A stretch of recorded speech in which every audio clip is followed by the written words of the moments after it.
to your role at DHS. You've been a stabilizing force at a department that was struck with multiple shutdowns while carrying out an extraordinarily complex and multifaceted mission. Your workforce has too often been used as political pawns, denied their well-deserved salaries, and placed under unimaginable stress because of the dysfunction of this body, and it's unacceptable. I'd also like to credit your leadership since assuming the role of secretary.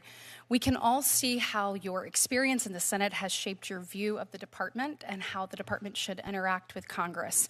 I am very pleased with the level of transparency that is now coming out of DHS. Thank you. You've also taken the initiative to step up, review previous decisions, and exercise your own independent judgment about the best pathway forward of DHS.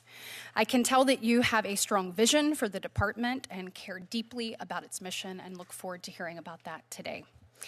Mr. Secretary, this hearing falls against the backdrop of a very tense situation at one of your facilities in New Jersey.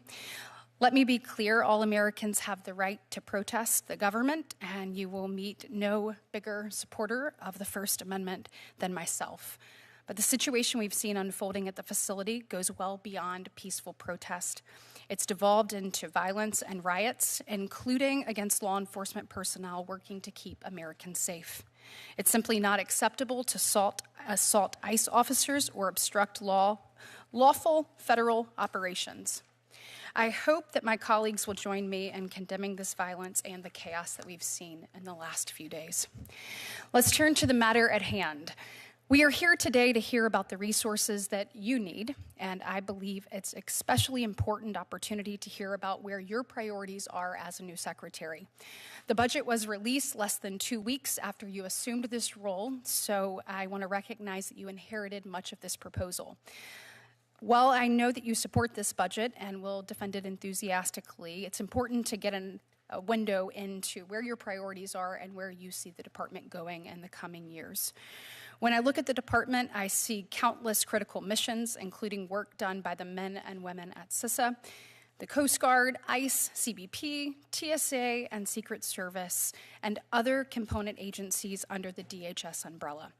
And then I look to you, Mr. Secretary, to provide us with your vision for this future and the resources that you need to best do your job.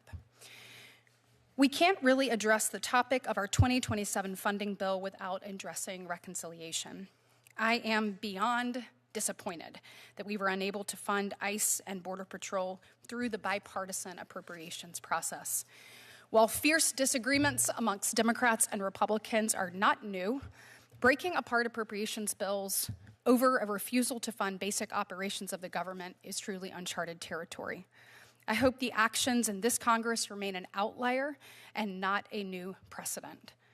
As disappointing as this process has been, I want to stress my support for passing the reconciliation bill and provide the necessary funding for ICE and CBP to do their job. Today, we also have an opportunity to discuss agencies that have been overlooked historically due to the disagreement of the immigration enforcement and appropriations process. Just this April, we saw another attempt at President Trump's life, reminding us how important the Secret Service is. And we cannot let them continue to be stretched too thin.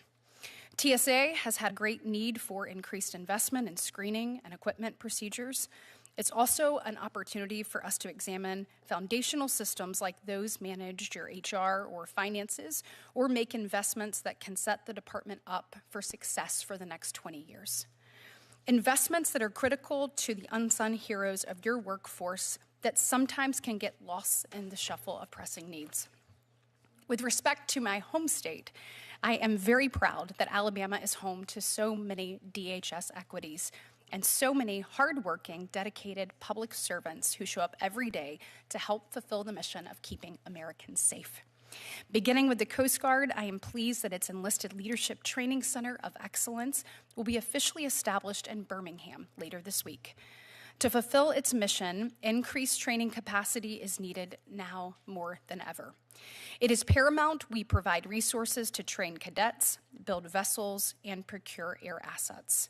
It is also clear that the department under this administration is focused on putting agency back into the hands of state and local municipalities by training and equipping them to respond to emerging situations. Both FEMA's Center for Domestic Preparedness in Anniston, Alabama, and the National Computer Forensic Institute in Hoover, Alabama, provide key resources to ensure local officials across the nation are equipped with the knowledge, skills, and tools needed to protect and serve our country. I was profoundly disappointed to see that the FY27 budget request includes a reduction of funding for the National Computer Forensic Institute, which helps state and local authorities respond to, prosecute cyber crimes.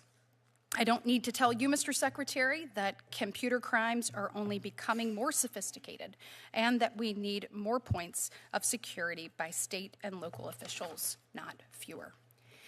I look forward to further discussions on the NCFI, and I appreciate how the Secret Service has been responsive to my initial concerns about the future of the facility. As with budget requests, there are still some questions outstanding that we need to get a better understanding of what we need to do to actually be able to draft this bill.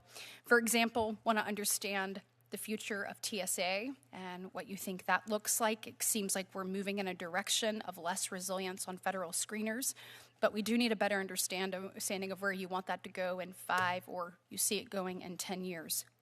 We also will be looking forward to discussions about the future of FEMA now that the Review Council has finished their report and has a better understanding of the plan and pathway forward. Lastly, we look forward to continuing to engage the department on how funding provided through reconciliation process is being executed and how it intersects with base funding.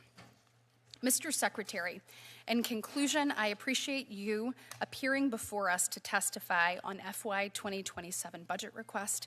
You have an incredibly difficult job and have stepped into it during a very important and difficult time.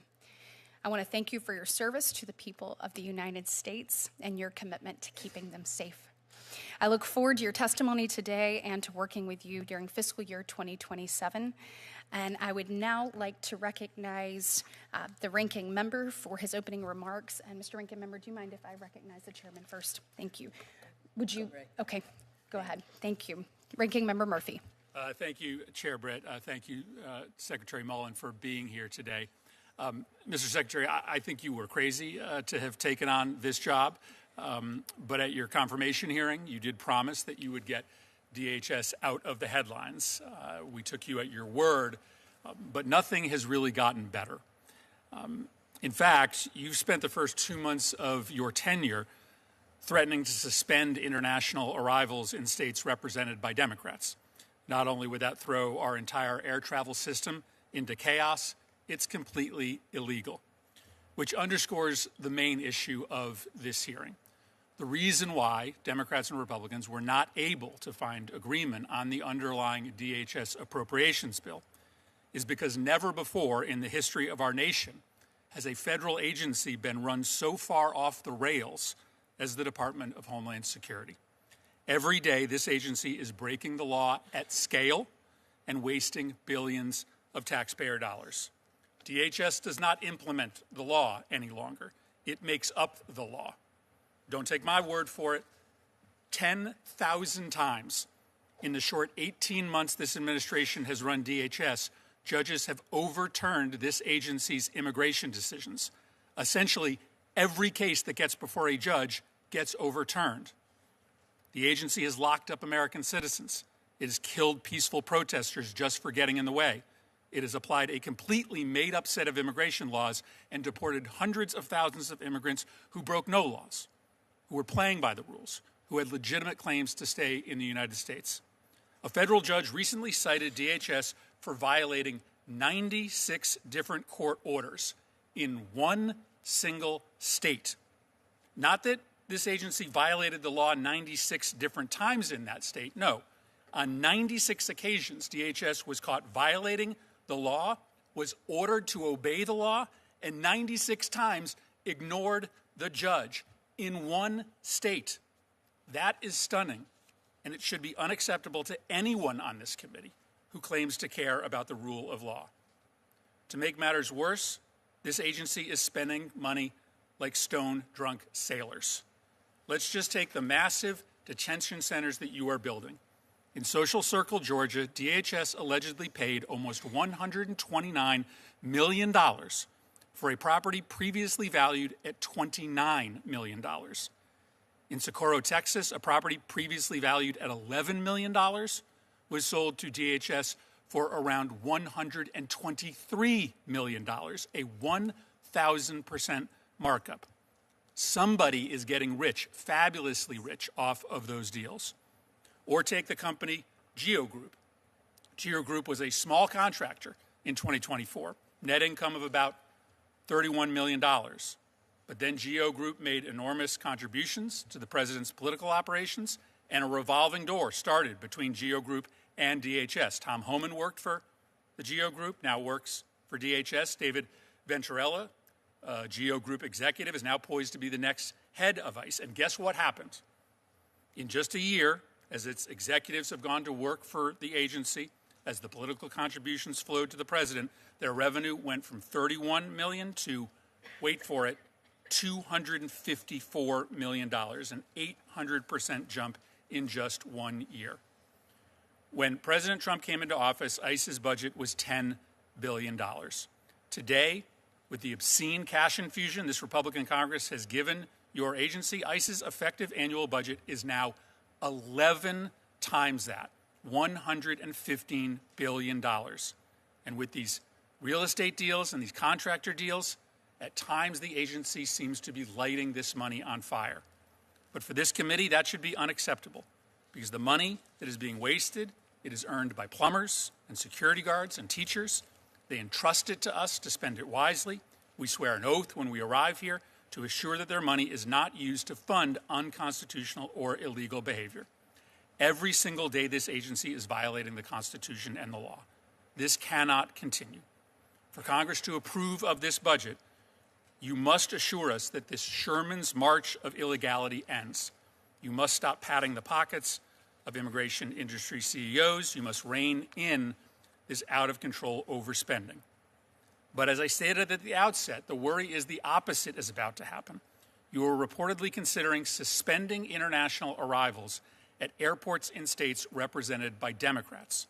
You will say that is because you disagree with our state's immigration policies, and that is your right to disagree. But the law unquestionably does not give you the right to close international travel in states that don't have the same political leanings as your party. And so I will say the same thing that I said to your predecessor in this forum. I know that you do not like our nation's immigration law. You believe that it lets in too many people. You don't like states' immigration laws that treat immigrants fairly. But the law is the law. Your disagreement with it does not give you the permission to just make up a different law. If you want more authority, if your agency wants more authority, if you want stricter authority, come to Congress and ask for it. Do not ask us to fund an agency that just makes up its own law. Thank you, Senator Murphy. Secretary Mullin, we will now turn to you for your opening statements. You'll be given 5 minutes for that, and then all of your written testimony will obviously be entered into the record. Thank you so much, Chairman Britt and Ranking Member Collins. Chair Collins and Ranking Member Murphy. You know, I do have an opening statement here, but wow,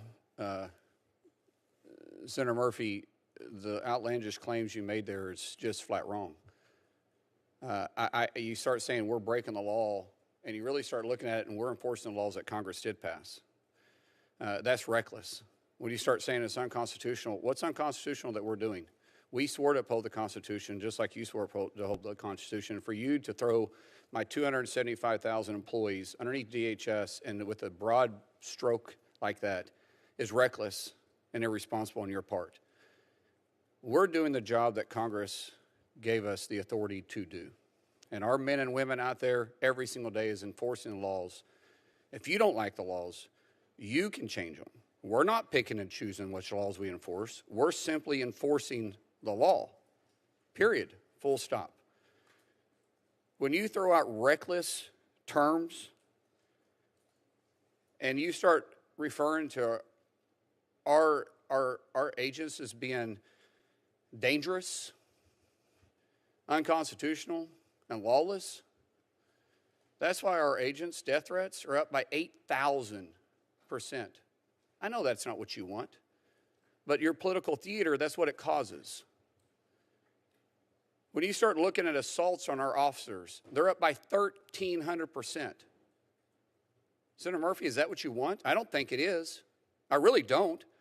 But I understand the political theater. I understand wanting to get sound bites. And that was obvious because the whole time he was giving your testimony, he wasn't looking at me. He was looking at a camera. I get that. I get it. If you have bigger political ambitions, fine. Just say it. But don't do it at the expense of my officers. When you want to really talk about funding, you haven't funded my officers. CBP and ICE has been willing to do the job for free. Why? Because of a reckless administration. Prior to President Trump coming in and saving America, you had a reckless administration that was destroying America by letting millions of illegals into our country. We're a nation of laws, and we're going to enforce those laws. What separates us from other countries is because people respect the rule of law. There's a reason why people are flooding to our country and not flooding to leave. And it's our job to protect the homeland. And we do that every single day. Every day I walk into that office, I feel so blessed that President Trump gave me this opportunity because I protect my backyard as hard as I protect your backyard. And I do it with pride. And every one of the employees, all 275,000 employees at DHS, they do it with pride too. And they don't separate a blue state from a red state. We look at it as a whole. But your reckless tone is getting people hurt. And it's got to stop. The fact that CBP and ICE hasn't been funded now for a historical amount of time is absolutely appalling. It should never happen. But yet we're playing political games. If your party is for open borders and an amnesty, then be honest. Because if ICE can't do their job, then who's supposed to be getting the illegals out? That's what they are stood up to do.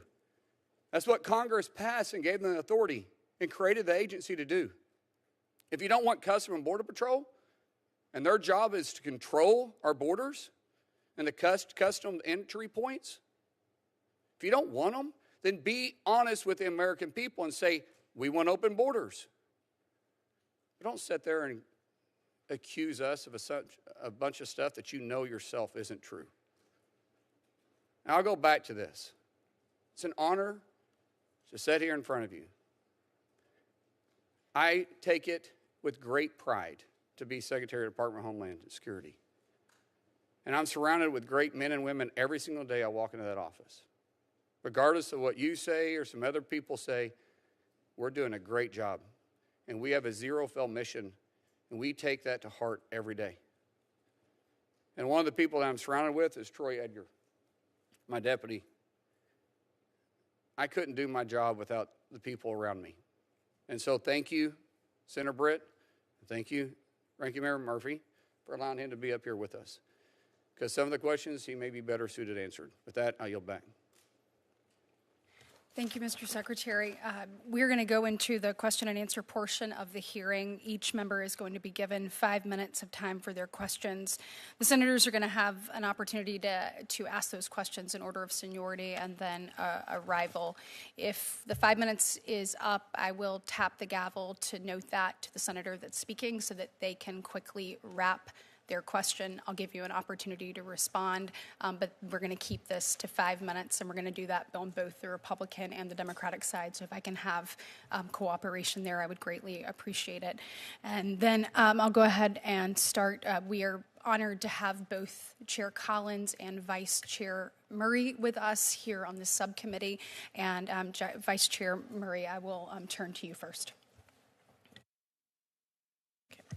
Well, welcome, Mr. Secretary. I think from where I sit, I think it's pretty fair to say that DHS under President Trump has been a debacle. From day one, we saw rampant abuse of power and corruption, from awarding millions in no-compete contracts to companies with direct family ties to DHS officials, to blatantly politicizing disaster relief and slow-walking or outright blocking funding to blue states like mine, to making this country less prepared for disasters and leaving communities in the lurch. And then you have the absolutely shameful, unacceptable, un-American conduct we have seen from some of ICE and Border Patrol members. After Republicans gave nearly $200 billion last summer in their big ugly bill with effectively no strings attached, President Trump and Stephen Miller built up a paramilitary force and essentially promised it immunity and set it loose on some of our American communities. We all witnessed the consequences: a family heading home from a basketball game that was tear-gassed, a priest in Chicago shot in the head and body with pepper balls, an American citizen dragged out of the house in the freezing cold in his underwear, Renee Good, Alex Preddy, others murdered in broad daylight. Those actions shock the conscience and have shocked the world, which is horrified by what has unfolded on American streets. So, going back, as we negotiated the FY26 DHS funding bill, I fought very hard alongside my Democratic colleagues to secure very basic reforms to make sure nothing like that happened again. Steps like requiring body cameras and ensuring that the footage is retained and available. Restoring basic training and hiring standards. Requiring warrants. Ending racial profiling. Banning enforcement actions in sensitive locations like schools and hospitals and houses of worship. Taking off the masks and requiring visible identification. Those are very basic protocols the American people overwhelmingly support, and, by the way, police departments follow every day. But unfortunately, after weeks of back and forth and at times good discussions and good progress, Republicans did ultimately walk away from the talks to enshrine those protections into law. And they chose instead to circumvent Democrats through reconciliation and are now trying to fund ICE and Border Patrol for the remainder of Trump's presidency, not just this year, without any oversight or accountability measures in place. This is exactly what led to the horrors that we did witness in Minneapolis and across the country. And I want to be very clear, Secretary Mullin.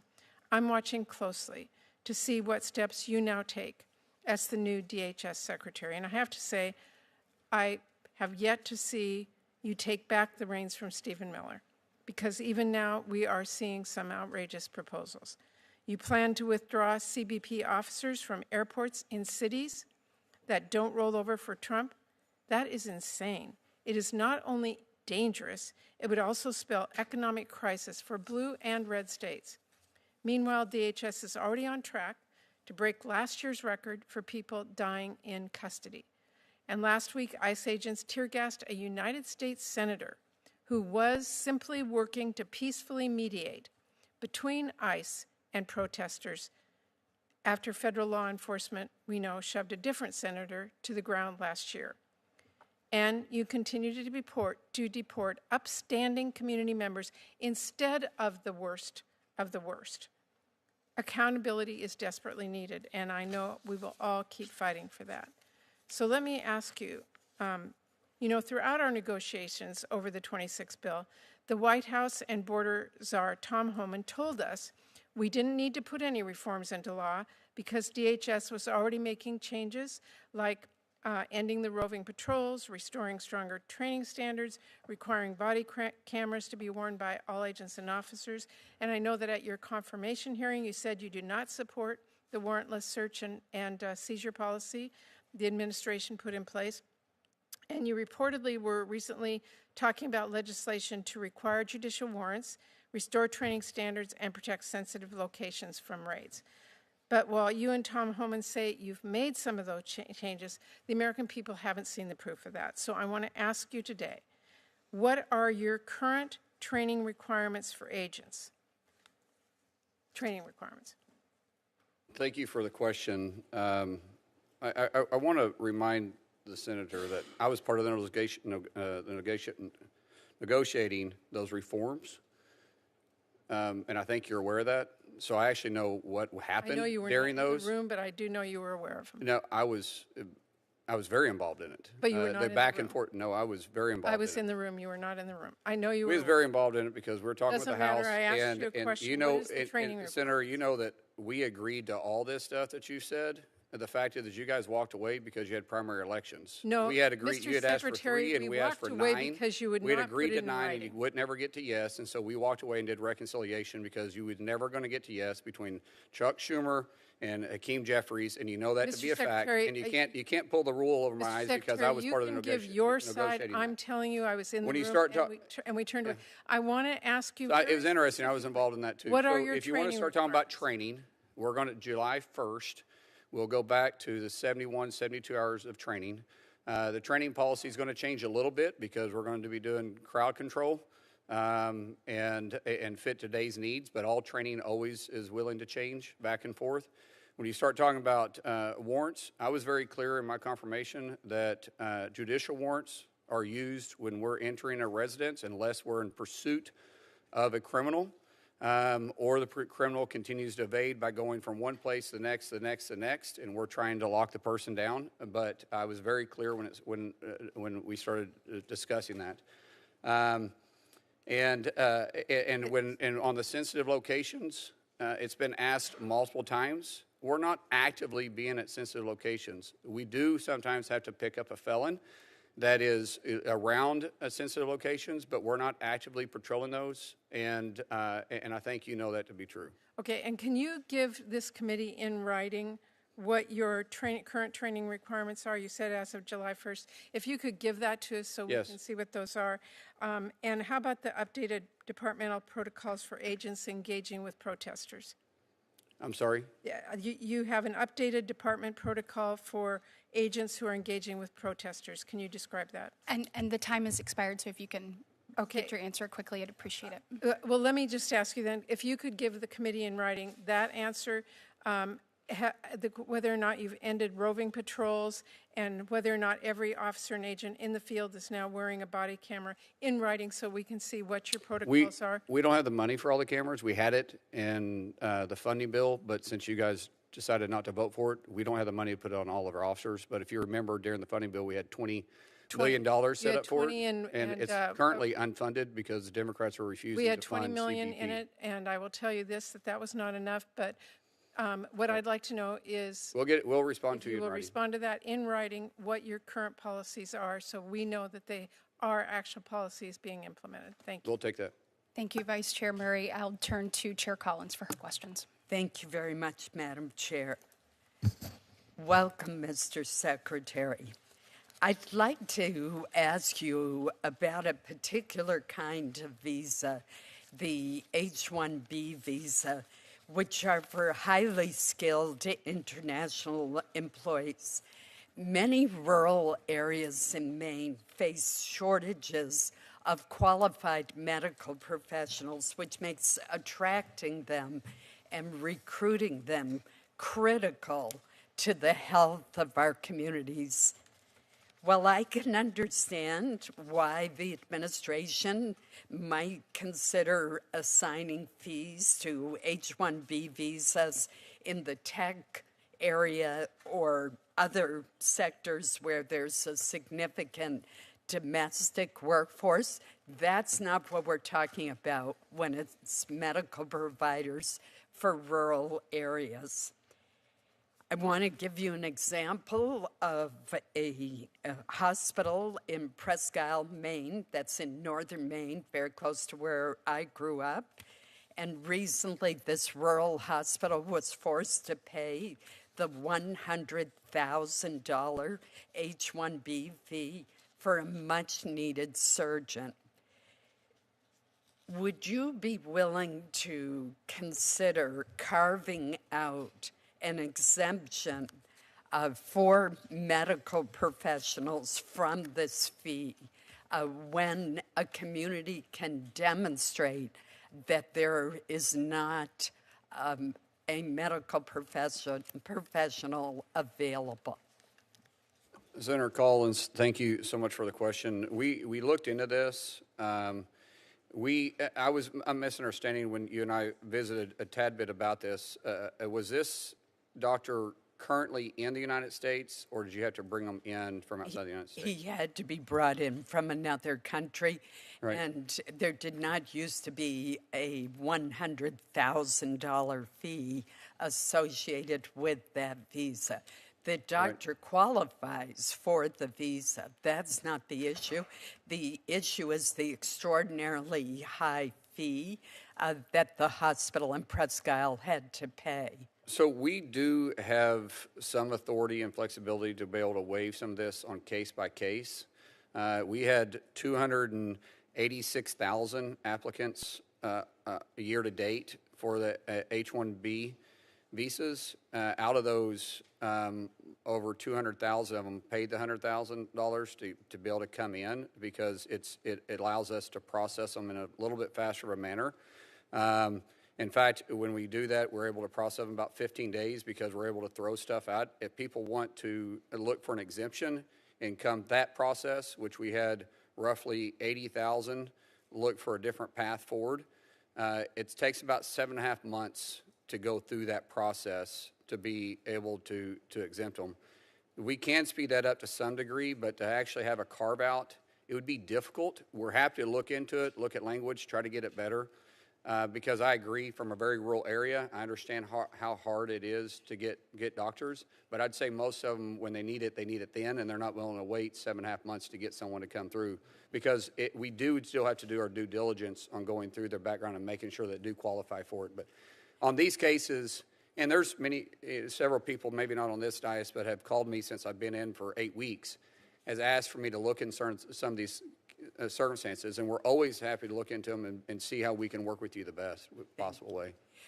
I would suggest that there's a huge difference between bringing in a computer expert from another country to work in wealthy California and Silicon Valley versus a much-needed surgeon to work at a rural hospital. I'm just jealous you got a rural surgeon to come in, because we're looking for them all over Oklahoma. Well, you can't have this one, but let me switch to another kind of visa that's extraordinarily important to the state of Maine, and that's the H-2B visa.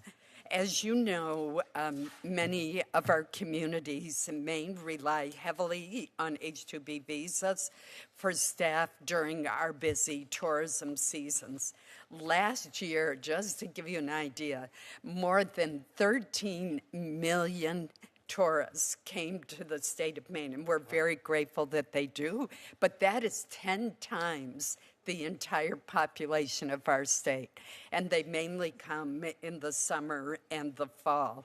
So employers in the hospitality sector are simply unable to hire workers to meet that demand. So that seasonal H-2B program is critical, and the workers come, they work, and then they go back home. They're not trying to stay here. They come back year after year. There are ways that we could speed up the process for that. One idea that the Maine Chamber of Commerce recently proposed to me is that employers who have long utilized the H-2B program and have consistently followed the rules should have an exemption for a certain number of workers from the cap for employers if they have that good 5-year compliance record. Another idea would be reinstituting the returning worker exemption from the cap. That existed during President Bush's administration. It worked really well. It was the same workers coming back to the same seasonal businesses year after year. They became like family. And in fact, a lot of times the employers would keep their belongings for them in anticipation of their return the next tourism season. Is the administration considering ways to simplify the H-2B process, visa process, for employers who have followed the rules for 5 years, or reinstituting the returning worker exemption? So we've looked at this. Right now, year to date, I think we've had 170,000 or 107,000 H-2B visas that's applied for FY26. The number, I do have some flexibility with the number. You guys gave me that authority in 2017. Well, not me, but the department. But to raise the cap, which would mean putting the exemptions in place too, the way that we understand it, we was talking to council today about this. Troy was in the room with us, and so you're welcome to correct me if I'm wrong here. But to raise the cap above a significant number, Congress will have to set that new number or give me the authority to do so, and then we'll be happy to. I have, listen, being from the construction background and understanding the farming and ranching background where it is very seasonal, we do need some flexibility there. Returning workers, I agree, if they've been able to go through the process over and over again, they come in when they're supposed to, they leave when they're supposed to, and there's no issues here. I'd be happy to do something like that and streamline the process. We have been working with USCIS to try to streamline this. That's one of the most challenging things I have since I walked in as secretary is that we have handcuffed ourselves through so much bureaucracy that we're trying to cut back and get to the basics. And any way you see that a system can work better, Senator Collins, I'll be happy to work with you, but I'm limited on some of my authority. Thank you. Thank you. Roy, you have anything to add to that? Okay. Mr. Secretary, you have now been at the department for just over 2 months. I realize you were there for just a little over a week. My beard has turned gray I since can then, see too. it. I can see it. You were there for just a little over a week when the president actually submitted his budget request, so I know you probably had very limited opportunity to provide input into that while fully supporting, obviously, what was put forward. I do want to ask you, from your perspective, in the 2 months that you've been there and looking at the request in front of us, what do you believe is most critical that we invest in there at the Department of Homeland Security that's in front of us today to make sure that we keep our border secure, but we keep Americans safe, and that the mission of Homeland Security, you're able to fully execute that? Thank you. The biggest issue we're having right now is with personnel, because we went through a historic shutdown. 76 days, the longest shutdown in the government history. That's our fourth shutdown in a year, so you can imagine morale has been tough. Without people, it doesn't make any difference what you implement. You're going to fall short. Now, as I said when I first walked in that building 2 months ago, I inherited the greatest group of people, the most dedicated, patriotic workforce in the nation, because they're all there working, still showing up for free. But some people couldn't sustain it. It's unrealistic to think that someone's going to show up and commute back and forth, because there is no buses that stop out in front of St. Elizabeth. There isn't, the metro that has a metro stop right there. Everybody has to drive or pay Uber to come back and forth, so it gets very expensive for them. Some couldn't sustain it, and we lost a tremendous amount of workforce, in fact, about 8%. Wow. And trying to bring that workforce back and hiring the best and brightest and say, by the way, we've been shut down four times in a year, and I can't guarantee we're not going to be shut down September 30th, because we've already heard rhetoric from the left saying they're willing to do that. That makes it very difficult for us to deliver on the mission. But I will say the two things that I've recognized that needs to happen, Chairman or Chairwoman, is, can I just call you Chair? Yeah, I like that. That's or good. Friend. Yeah, for that one too. Works. But the two biggest things that we have is DHS was stood up with 22 components, and we grew very quick. And we've only been around for 20 years. And the foundation for the department hasn't been fully established, because we've been running hard ever since. I mean, we're still trying to bring everybody underneath one campus. We have buildings. We have people spread all across the area in Washington, D.C. Out of 275,000 employees, we have less than half that will all work together. So to build a foundation to actually build upon is very important. So we need to go back and and not put the brick and mortar, but actually put the foundation underneath us and get everybody out of their silos. 22 components are in silos, and we're not always speaking to each other. We're not working together as a cohesive team. And that's true in the last 20 years. One thing that can help with that is the technology allowing us to all interface. And as you know, technology is very expensive, but we have the largest law enforcement in the country, and we have the unique authorities that no other agency and no other law enforcement has, from cyber to sea to land and to air. And with that, we need to be talking. So when Secret Service has an interaction with somebody, that what they're interacting with, we will also be able to recognize throughout all the other agencies that maybe USCIS has already had an interaction with, or ICE, or CBP, or the Coast Guard. And we are currently getting bids on what that's going to cost. Okay. And that'll be important to us. Okay. Mr. Secretary, in my minute remaining, I do want to ask you about TSA. I noticed in this budget request there's a significant drawdown in staff, with expectations of fewer staff would be needed because smaller airports would be compelled to join the screening partnership program. I have also seen, obviously, the Gold Plus program. It seems as though TSA is moving in a direction that might culminate years down the line and serving as more of a coordinator or a regulator of security rather than performing security screening functions themselves. Can you just tell me what your vision is for TSA? And we only have 26 seconds here, but 10 or 15 years down the line. So ultimately, we want to have TSA is the most forward-facing government agency we have in the United States. They interact with more people every day than any government agency does, and we want to have best performers. 10 of our top 20 airports are part of this program, but it only deals with personnel. San Francisco Airport and Kansas City International Airport both are part of this program. What we recognize with the shutdown is those airports didn't miss a beat. They were able to continue to perform. So what we're asking is let's expand on that, since we know it's a success, and let's partner with the public, and let's partner with the private industry with some of the best technology to move us to the gold standard of traveling moving down the road. And we can get there faster because private industry can adjust faster than we can, but to lower the mission or the requirement to keep our skies safe is not an option. We want to actually elevate that, and we can do that with the help of the private sector. Absolutely, and appreciate the men and women of TSA and what they've done, particularly in some of the most challenging circumstances over the last few months. Now turning to Ranking Member Murphy. Thank you.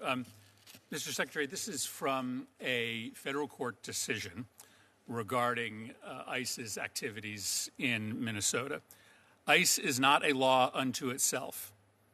ICE has violated nearly 100 court orders. This list should give pause to anyone, no matter his or her political beliefs, who cares about the rule of law. ICE has likely violated more court orders in January 2026 than some federal agencies have violated in their entire existence. That's not a Democratic-appointed judge. That is a Republican-appointed judge describing the scale of illegality. I understand your MO and others in the administration's MO is to attack us personally or to claim that we're inciting violence when we point out the widespread illegality. But this is a Republican-appointed judge who is saying the exact same thing that I am saying. This is a really important discussion for us to have, because this is, whether you want to believe it or not, at the root of our disagreement, is that it is very hard for us to figure out how to fund an agency that is violating the law. Again, that's not me saying it. That's a Republican-appointed federal judge. Now, this widespread violation of court orders admittedly largely happened before you got on the job. And as a senator, you always struck me as somebody who cared about the rule of law. And so maybe the easiest question is this. When DHS gets a court order telling them that something they are doing is either illegal and unconstitutional, prior to you taking office, the approach was to ignore that court order. That's what this judge is saying. 94 times you got a court order, you didn't implement it. Now that you are on the job, can you commit to us that if a court judges something ICE is doing, something DHS is doing as illegal or unconstitutional, tells you to stop, that you will comply with the court order? Ranking Member Murphy, I will tell you that we will never break the Constitution, and we're not going to break the law, but we're going to enforce our nation's laws. And we're going to enforce the laws that you guys passed and that we implement. We will never go outside that, and if we do, we'll hold each other accountable for that. But that doesn't sound like the same thing as committing that you will obey a court order. Obviously, the entire structure of the federal government gives the power to the federal courts to divine whether you are obeying the law or not. I mean, I think it's an easy thing to say. Will you or will you not implement court orders? If we didn't think courts were politicized, then I would probably be able to answer that. But we see courts over and over again that use their bench for their political opinion, not just the rule of law. And we can see that because we see how many times they're overturned. Choose which court orders you obey based upon whether you believe that what I said to be political. Don't put words in my mouth. What are you saying then? What I'm saying is we'll enforce the law and we're never going to break the Constitution. You just said that you will not follow every court order because you Chris or Senator, don't start putting words in my mouth. That's not what I said. I said I will never break the Constitution. We're going to enforce the law. Will you implement court orders when they tell you to stop an activity? You're making an assumption on court orders I haven't seen. Will you or will you not? I am going to enforce the law, and I'll never break the Constitution. I think, listen, if you're a Republican or a Democrat on this committee, you should be really freaked out. We should be really concerned about the rulings that come out of the courts and how often they get overturned. Our federal system falls apart if you are telling me that you... They fall apart when you have a judge that makes a political opinion from a bench, and they're outside the law, too. Not all judges are above the law, but sometimes they think they are. That's why we see lower courts get overturned by higher courts constantly. Let me ask you about what's happening in Delaney Hall. You said that detainees are protesting there because they want their, quote, ethnic food. I have 3 official letters that were sent to the administration from about 300 detainees there. It won't shock you that there's no mention of ethnic food in these letters. These letters allege that there has been spoiled food, delayed medical treatment, sewage backups, undue pressure to sign deportation paperwork. Madam Chair, if I could submit these letters for the record. Without objection. Nowhere in these letters is a demand for ethnic food. They describe pretty horrific conditions. This administration has defunded the ombudsman, the independent office that used to exist inside DHS that would do an independent investigation of claims like this. Can you just tell us, if you're taking these claims seriously, these allegations seriously, and looking at them, or whether you've prejudged this to be, as you stated, about a demand for ethnic food? These seem pretty serious, and it seems like you would want to investigate. So since the history of that facility being open, not one single health violation has been written. In fact, just recently, the state of New Jersey's health inspectors went in. They didn't find one single violation. But if you compare it to what the state prison system is, state prison system, they have 3 prisons that are in deplorable conditions. Quote, that's what the health inspector said. Delayed health care is average of 32% delayed within 48 hours. We have more health. We have 2 times. Yes. Are you doing an investigation on these allegations? Ranking member, this is why I had this information, is because I went through and looked at it and looked at what we have. 0 health inspections. Not everyone is a health inspection allegation. You made some pretty damning claims saying that it's deplorable conditions. Or not? I said we looked into it. Health inspectors were just there. Time has expired. And we had 0 violations. 0 violations.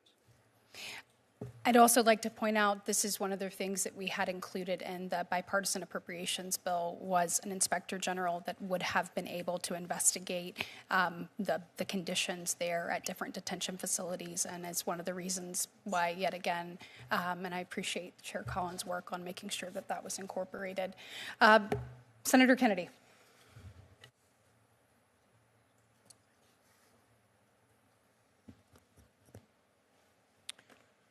Mr. Secretary, welcome.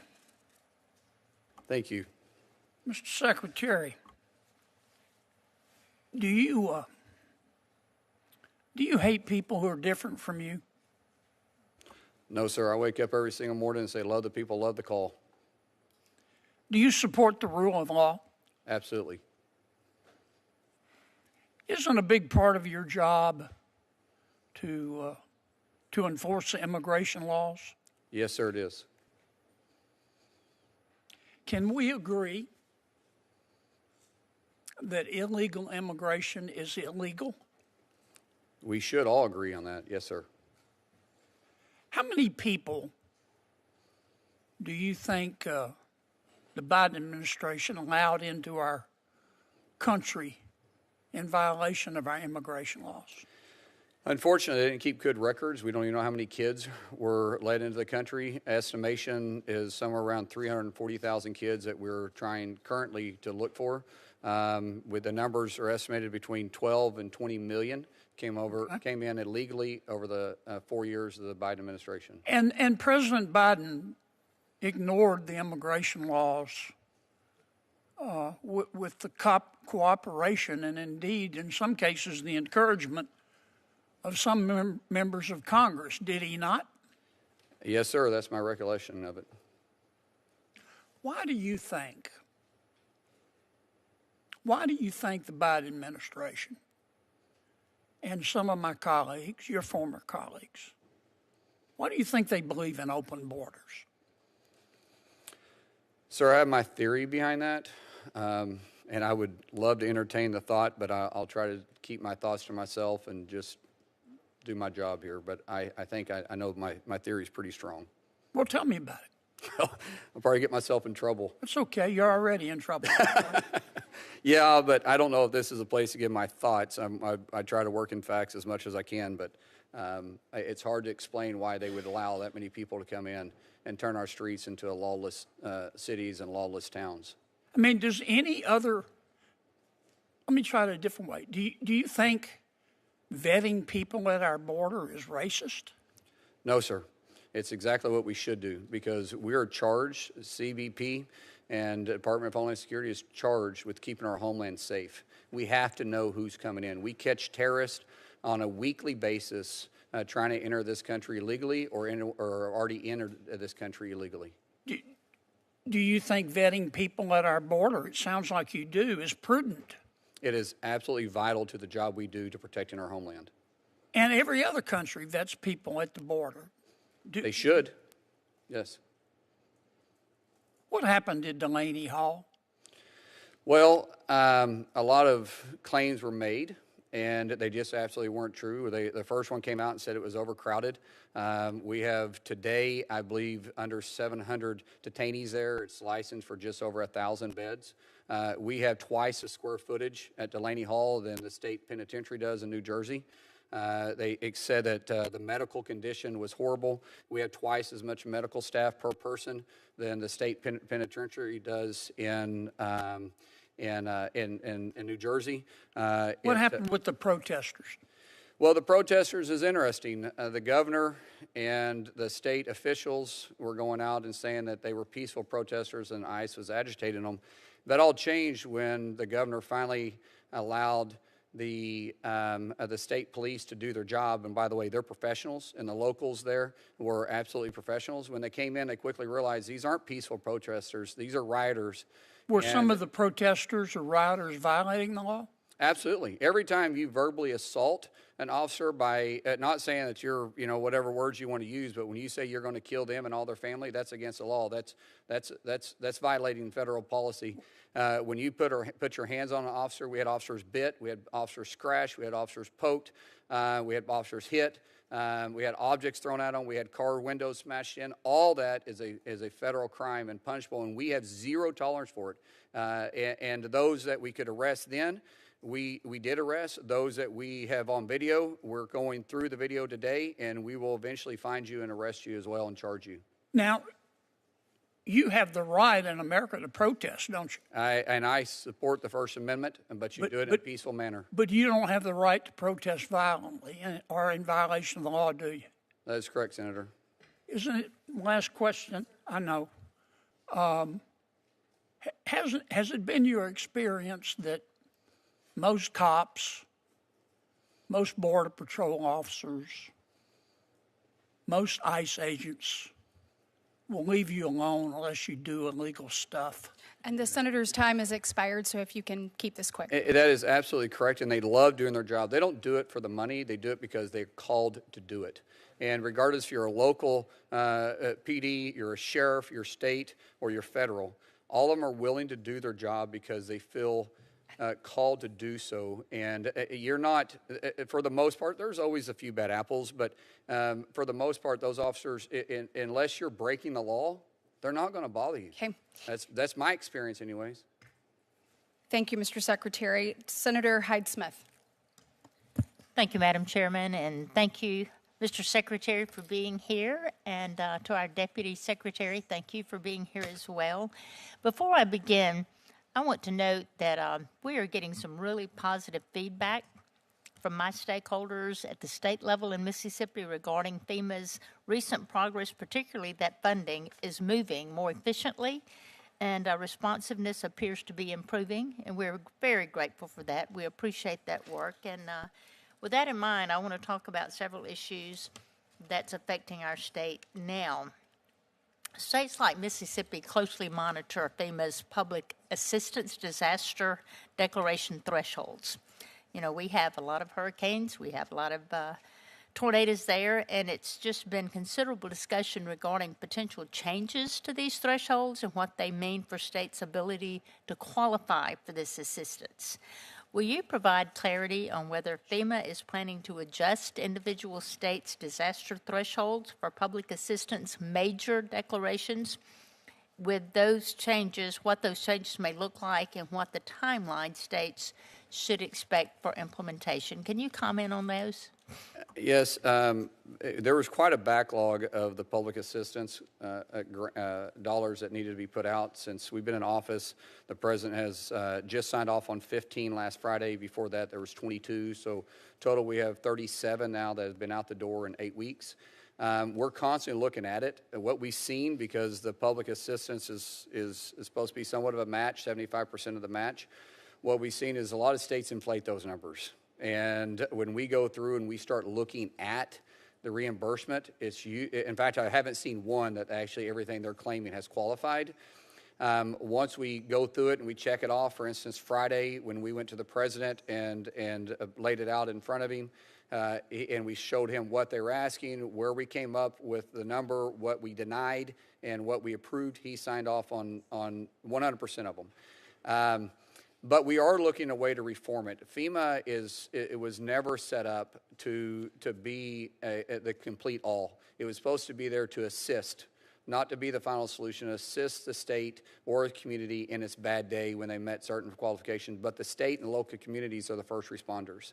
Ever since really Katrina, we've seen that shift, and more dollars have went in. We see a lot of wasteful dollars going in. We know that states can do it much quicker and much faster and much cheaper than we can as the federal government. I'll just use this one example. This is some reforms we're looking at. In order for FEMA to pay for a haul-off, it has to be hauled from the person's property, dumped out of whatever it's hauled into onto the street, and then the FEMA, or beside the street, then the FEMA approved contractor has to go in and separate the waste, because each different products get paid different and they have to go to different sorting facilities, and then we have to go out and then dump it. And so most of the stuff is getting touched 2 and 3 times. From a construction background, that's a waste of time and a waste of money, and it costs way more to do it. So for us to look at grant systems for the state and allow them to be responsible for it when they hit certain thresholds is something that we are looking for public assistance, and that we think the dollar will go farther. The president has made it very clear that he wants to put the dollar closer to the resource, and from Washington, D.C. to wherever it happens in Mississippi or in Oklahoma, it's a long ways away, and that dollar gets added to usually anywhere from 100 to 200% before it actually gets to the resource. Yeah, just reasonable solutions. Sounds great. But while we're on the topic of public assistance, Mississippi recently submitted requests for both public assistance and individual assistance following the tornadoes on May the 6th and the 7th, very close to where I live, and we're still waiting for a determination. So can you tell me the status of those requests, and will you commit to working with our office to ensure we receive timely response so disaster-affected communities can start rebuilding and get back to as normal as possibly that we can? My understanding, and Troy, if you have an update on this, let me know, but my understanding is that we're still working with the state to do the final assessment. We know the declaration has been made by the governor. We know the president did accept that declaration, but now we're looking at what the cost is for our funding to actually reimburse for public assistance. Troy, do you have something to add to that? Yeah, yeah, we did get that. It was approved by the president. We do go through the process to be able to make sure the validation of all the costs. As you know, the public assistance grants are pretty formulaic. You kind of submit through, so no big surprises. Like the secretary said, we have 13 open right now that need to go all the way through to get passed through. If you like, I'll take an action to get with your office after this. Thank you. That would be great, because I toured just about all that devastation, and it truly was devastation. Thank you, Madam Chairman. Senator Hyde-Smith, Senator Shaheen. Thank you, Madam Chair. Secretary Mullin, thank you for being here, and Deputy Secretary Edgar. And Mr. Secretary, I also very much appreciate your willingness to engage with me on a call last week to talk about a list of concerns that we have in New Hampshire with respect to issues within the Department of Homeland Security. One of the things that we discussed, and we owed you some information, was a college that we have that's applied to the Office of Students Exchange and Visitor Programs in your department for approval to enroll F1 students in their new doctoral program.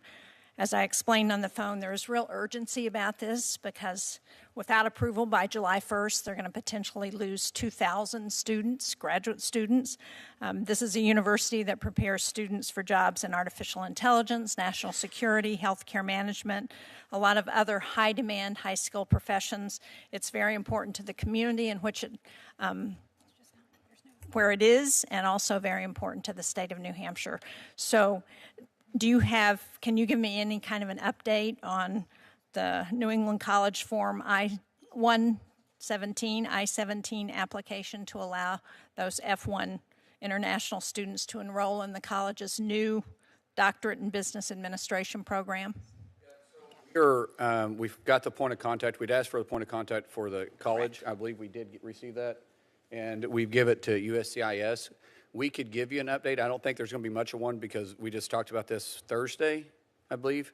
And so I think we're working on it. I'm assuming they've already made contact with the college. I don't know that for a fact, but we'll get back to you and get you that information. Okay. When we last talked, they had not yet heard from the department. So I appreciate that. And as I said, there's some real urgency about if they haven't heard back answer. from them, they will hear back from them today. Tomorrow. Thank you. I very much appreciate that. The other issue we discussed was one affecting our northern border in New Hampshire. We have very difficult communications across our northern border, and we border Canada, Vermont, Maine, and New Hampshire are all there in a very small region.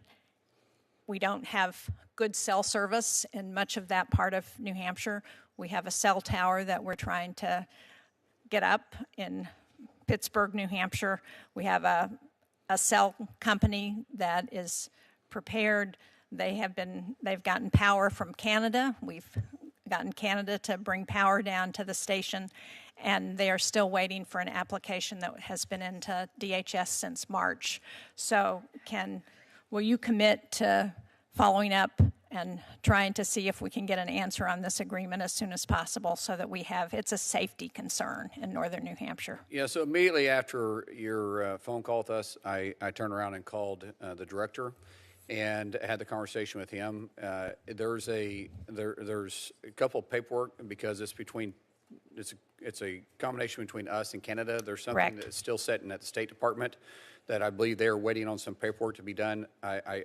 I'm trying to recall this from memory, but I believe we're ready to move, but there was just some final paperwork that either got to be clarified by the contractor or something.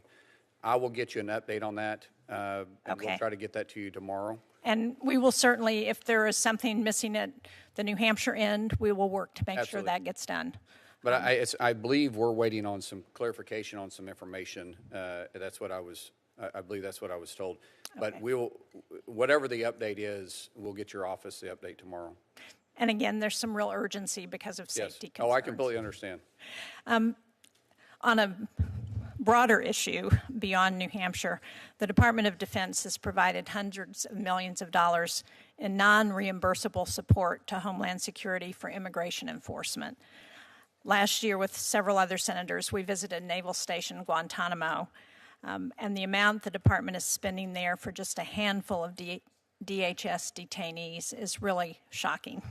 And I know that given your background, you want to spend money in a way that is most efficient and effective. And we know that DHS has a discretionary appropriation, and ICE and CBP continue to increase staffing levels so that the need for U.S. military to conduct immigration and detention enforcement is not, I think, not just wasteful, but it appears to be only for optics. So can you talk about how you're working with the Department of Defense to address this support, and whether they are being reimbursed, and whether you're going to evaluate the importance of continuing that mission at Guantanamo?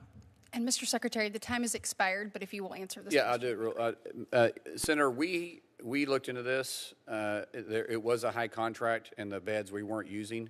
There is a need. It's not optics, because we don't talk about it. There is no optics for it, but there is a need based on some of the terrorists that we do find come across the border before they enter the country, that we need to put them someplace other than a detention center with normal population.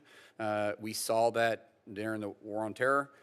And so we are looking at a different contract that we're going to be having moving forward that will be a less cost, and instead of us having so many beds that we're renting off of them every single month, it'll be on a case by case situation. And we looked in this early on because we were trying to get our hands around some of the money that was leaving DHS too.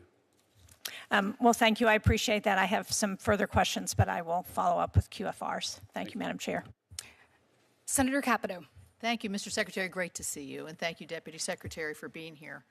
I want to make a point. When I look at the videos of what's going on in New Jersey, I wonder the calculated measures that the rioters are taking to try to provoke a response from the professional men and women is just beyond the pale, in my opinion.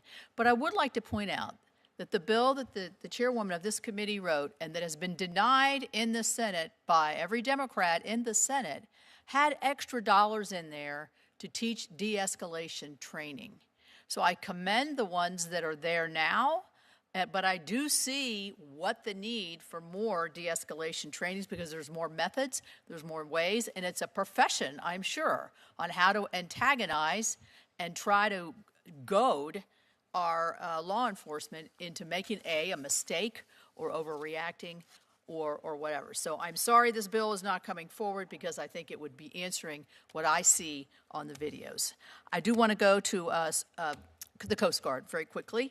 You all selected Carneysville, West Virginia as the location for the Specialized Forces Command Center, which will bring in a broad range of high-risk missions where you're centralizing it in Carneysville, West Virginia, in a facility there that you already had and you're now using. But you have in your budget an extra $20 million to help establish this facility. I'm wondering, is that adequate? What will they use for, and will you need additional funding for this? Thank you so much. Underneath President Trump's leadership, he is rebuilding the Coast Guard and bringing it in to the force that needs to be to face today's threats. We're investing roughly $24 billion across all aspects of the Coast Guard. They've been neglected. They've been a neglected force. That's truly our first line of defense of the homeland. Right now, I can't give you a full number. We're doing an assessment. I talked to the commandant about this. He felt like we're in good shape, okay, but we're just now starting. In any of these facilities, when we get into it and we start doing building and rehab, we usually find that we try to keep it underneath the budget, but it can quickly get out of hand. So before it gets to that point, we want to have a good, solid number moving forward. So when I find out I need something else, Senator, you'll be the first call I make. Thank you. And these are critical functions for the anti-drug trafficking and functions that the Coast Guard does so very well. I'm also encouraged that the department and CBP's decision to establish a centralized capability directed to counter UAS, and they are looking for a facility. They've been doing some of this at Summit Point Training Facility, located again, guess where, in my home state of West Virginia, very close to here. Currently supports federal training, testing, operational missions, and ongoing UAS and counter UAS activities. This is a very unique site, and I understand that CBP would like to utilize Summit Point. You know, we have the training center out there in Harpers Ferry. This is very close. So I would like to invite you to come and visit and join me at Summit Point Training. And second, will you work with me to see that we can make this the dedicated HHS Counter UAS Training Center of Excellence? Well, I'd love to accompany to it at any given time. UAS training is vitally important. We spend a lot of time on the offensive side of UAS. We haven't spent a tremendous time on the on our defense capabilities. And we have a lot of great companies, private sector, and through the DOW and DHS, throughout CBP, FPS, Coast Guard, that's putting a tremendous amount of effort into the counter UAS. And so I'm sure this isn't going to be the only facility we look at, but right. I'll try to do it. Maybe not in August. It might be a little warm there, yeah. But if we have to, if that's our first availability, we'll try to get to you as soon as we can. Great, and we could go over to the training center at the same time. I used to chair this subcommittee, and actually the ranking member and I were on this subcommittee when he chaired it, and we kind of rotated. Within the One Big Beautiful Bill, we made a significant new funding available for border security technology. Systems at the border, so you wouldn't have to use manpower as much. You could use force multipliers. The legislative language included in this raised the bar for surveillance technology, requiring and defining autonomous capabilities, even the types that have been fielded at scale for years. So my question is, how is DHS ensuring that systems being procured with reconciliation dollars are tested and will operate autonomously as they are required? And I understand that's my last question. Yes. So we have 5 contractors right now with these autonomous towers. All 5 of them have passed the test. They all have set standards that they've got to go through. From what we had last time around, we've changed it a little bit because technology has changed. We are seeing now the cartels are using more UAS and more technology than they have in the past. But we see that these towers are moving in the right direction and could really be beneficial with the new AI technology. But we're not completely there, but we're definitely moving in the right direction. But we've had 5 contracts awarded to 5 different companies. They've all 5 passed the same test, and they're all performing on today's needs. Thank you, and I appreciate your good work. Thank you. Thank you. Senator Peters. Thank you, Madam Chair. Deputy Secretary Edgar, welcome to the Senate. And Secretary Mullin, welcome back to the Senate here today. Secretary Mullin, in response to a question for the record from your nomination hearing, you committed to taking action on implementing a law that actually Senator Collins and I passed that would create a Northern Border Mission Center. And in that question, you responded that within 1 month of your swearing in, you would work to get that center set up. So unfortunately, it's been 2 months now, 2 months since you've been sworn in. Have you taken actions as required by law to advance the center? We have the personnel there. We're fully staffed. We just haven't got the structure built. You can't do that in 2 months. So we're still looking for funding and contracts, but we are mission capable with the personnel in place. So you've directed components to assign staff that have been there? That was as of today. Oh, great. This morning. Well, this is the latest as of today that I was briefed on this, that the personnel is in place, except the structure obviously hasn't been built. I think there was a contracting. I can't. Troy, what was that today? Yeah. Remember? Yeah, the facility's done. The contractor is finishing off items. So at this point, right now, the contractor building is ready. The staff is ready to go in there, and I think that there's also some discussions going on with Canada as we're going through that too. No, you're talking about the bridge.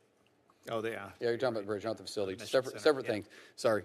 Look at that. Yeah. I referred to him on a question. That'll be the next question. So yeah. No. So this is this we haven't. We're still waiting on the structure, but the personnel are in place and they are performing the mission and other training. So I appreciate your yes. continued effort and hope you continue yes. that. Thank you. The Gordie Howe. Here we go. The Gordie Howe International Bridge is a project that that. I'll let Troy answer this question. Yeah. Okay. He's already warmed up on it. It's been in the works for decades now. This bridge that has been built. Was paid for by our Canadian neighbors, which was nice, but they used American steel and union labor, and it's actually going to be a critical component for not just Michigan, but for the country. As you know, it's the second busiest border crossing in North America. Right now, everybody is excited about it across business, all sectors of Michigan's economy and the Midwest.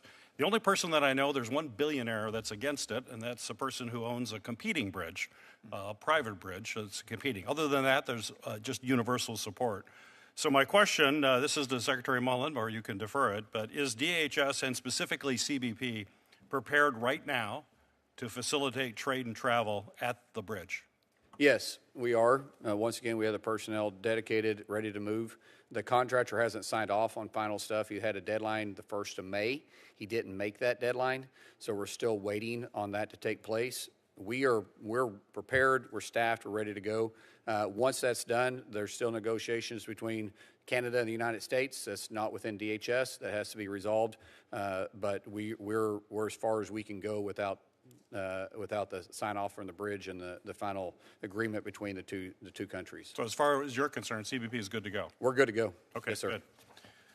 Mr. Secretary, as you know, natural disasters affect all Americans, regardless of their politics, and no administration should ever limit or deny disaster survivors aid because of their personal politics or because they live in a state that happens to be either Democratic or Republican. In fact, I was extremely concerned by reports that FEMA employees under the Biden administration were actually skipping houses of survivors that happened to have a Trump sign in their front yard, which was absolutely outrageous. I even co-sponsored a Republican amendment that would prevent political affiliation from being considered by FEMA when approving assistance applications. I was very aggressive against the Biden administration with that incident. But now, under Trump's second tenure as president, we have witnessed the politicization of disaster assistance. Unfortunately, I think is a massive scale. There are reports that President Trump has approved nearly 90% of disaster requests from red states, but only 23% from blue states, even when the request met the FEMA-established threshold for federal assistance. I have behind me a chart that's up there now showing this unprecedented politicization of disaster assistance by the administration. I don't think there's any other president since the establishment of FEMA that has chosen to actually punish American citizens that have survived a flood or a wildfire because their home state governor or senator's political affiliation. So in these disasters, as you know, Americans have lost their homes, their possessions, suffered so much. Could you just tell me yes or no? Do you think it's right for a president to approve disaster aid based on whether a state voted for him instead of the amount of damage that actually occurred in the state? And you can see this chart is pretty dramatic. Senator Mr. Peters, Secretary, the time has expired, but please answer his question. Senator Peters, that's not my experience with the president. As I said, we've had 37 states approved for public assistance disaster underneath President Trump, and everyone with the exception of 2, because they didn't quite qualify, that was blue, that was brought in front of him, he approved, including a large number. In fact, one of the largest numbers approved is for Washington State and Hawaii. Just briefly, I mean, this chart, I think, speaks volumes. So I would like to have further discussion with you at an appropriate time because what we're seeing, I don't think I know you. I would think that you would be appalled by some of this as well. And I'd like to have that discussion. Senator, I agree with that. And look, you and I don't agree on every issue. I do agree that it shouldn't be politicized. I will tell you my experience with the president as I sat down in front of him. Last time I sat down in front of him last Friday, he had 15. They're red and blue states, including tribes. He approved 100% of them. I didn't have we went through, talked through it. My last time to sit down in front of him, he actually denied 2, and 1 was red and 1 was blue. And there was reasons because they didn't quite meet the threshold, and we were having to try to get there. So my experience since I've been in office for 2 months hasn't been that. Okay. Well, I'll look Thank forward you. to following further discussions. Thank you, Mr. Secretary. Thank you. Senator Murkowski. Well, I sure look forward to the day when we don't talk about disasters as being red or blue. They're just disasters that have happened in America, and I think that's what we're all working to do to address and fairly. Mr. Secretary, it's good to see you, although we could use your help back here on this side, too. Just know that we appreciate you. I'm not going to say I don't miss it. I do miss the people, but I don't miss, actually, I love where I'm at, and I feel very You don't honored. need to offer any apologies or explanations. I want to talk about Coast Guard just real quickly. You've shared that you've had an opportunity to come up to speed with the Commandant, with all that the Coast Guard is doing. We are very excited about the investment that this country has made, led by this administration, for investment finally in an ice-breaking fleet, more than one at a time. And so the effort has been real, it's been legitimate, and it's more than just the ice-breaking fleet. It's been the commitment to the Coast Guard, and you have noticed that they have been chronically underfunded over the years, and so the effort for recapitalization is big, it's important, and it's very, very much appreciated.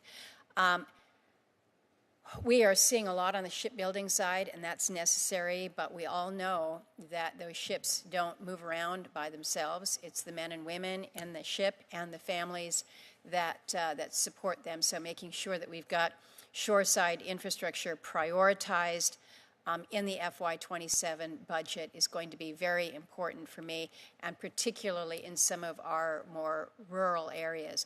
We are now on the 10-year anniversary of the Coast Guard's Alaska 2112 plan, where it was identified where the fast response cutters would go when they were built. Those FRCs are now built. They're hanging out in other communities because we didn't keep up with the shoreside infrastructure in Seward and Sitka specifically. So your teams are on this, but know that as I'm looking at the budget on Coast Guard, I'm worried that we're not being as forward-leaning on the shoreside infrastructure that we need to be for these 11 Arctic security cutters. I was going to ask you a question about whether or not all 11 ASCs are funded, and I've just gotten an update that tells me that, in fact, they are funded through both the reconciliation funds and then the combination of Coast Guard funds. So we get in the ships, but we need to make sure that we are not losing sight of shoreside infrastructure. So I just need your commitment as the Secretary that you are keeping eyes on as we're moving forward with a very aggressive and very necessary priority. We are absolutely. Troy, our deputy, and myself have met with the Commandant multiple times on this. I know he's made trips with the Commandant. I personally have too, about some of the shoreside. It was just, the fact of the matter is that the Coast Guard was neglected for many years. And President Trump's the first president, and definitely in recent history, that has made such a heavy investment and has made it a goal. I was just recently with him at the Academy speaking. That's his second time to speak at the Academy. He absolutely sees the Coast Guard as being such a vital port. He loves the idea that the retention, President Trump loves the idea that the retention is 90% higher than any branch in our military. And we have a lot of spouses and kids that are also working. So shoreside investment is vitally important. I know, Troy, you have something to say about that, because we are making a heavy investment towards shoreside too. Yeah. How you doing, Senator? Last time I seen you was up in Alaska when I came up there for the Storis. We absolutely have a lot of focus on trying to make sure that the infrastructure catches up. We don't only have that problem with the Arctic cutters, we also have the OPCs and all of these that we have infrastructure. issues that we need to work on. I think one of the most important parts is yesterday, I was in Galveston, Texas, where we actually opened up a shipyard there, the start of a new shipyard. And I think one of the most important things, when the question was asked earlier, what are the two things that we really need help on investment? The Secretary said the workforce capacity and the infrastructure. And, even in this FY27, you guys gave us about an almost additional $1.5 billion, mainly to get the people for these. So what we've been trying to do is balance both getting the folks that we need to be able to actually run the assets that we're going to be getting from this and being able to get the infrastructure in place. So you also have the unfunded liabilities that you also submit, and we would continue to work with you, and I could work with your office and anybody within the Senate here and the Commandant to make sure that we are defending and putting that priority first. And I appreciate that, and I know that I'm out of time. It's hard to get the people unless they know they're going to be able to have decent housing. We're excited about the opportunity to be home porting more of these Arctic security cutters in Alaska and anticipating announcements on that soon. But these communities need to get going now to help build this out. Mr. Secretary, I'm going to follow up with you about the issue that I raised previously with regards to H-1B visas for teachers. I know Senator Collins raised it for medical professionals, but we're really anxious about this as school districts are looking to bring on and hire more of our teachers. So I'll follow up with you on that. Thank you, Madam Chairman. Thank you, Senator Murkowski. Senator Van Hollen. Thank you, Madam Chair. Welcome, Mr. Secretary.